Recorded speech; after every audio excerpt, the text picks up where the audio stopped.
మా శ్రీమతి జన్మదిన సందర్భంగా మా కుటుంబ సభ్యులందరితో కలిసి ఈ యాదాద్రి రావడం జరిగింది. గతంలో వచ్చినప్పుడు కూడా దాదాపు నేను మా చిన్నప్పటి నుంచి 10-15 సార్లు వచ్చి ఉంటాను.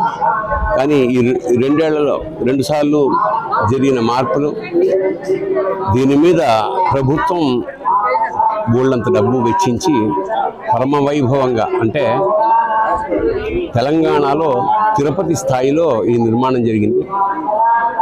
భక్తులకి చాలా పరమానందంగా ఉన్నారు. ముఖ్యంగా నేను కూడా ఆ శిల్పాలు అయితేనేమి, పూజా విధానం అన్నీ కలియుగ వైకుంఠంలో ఉంది.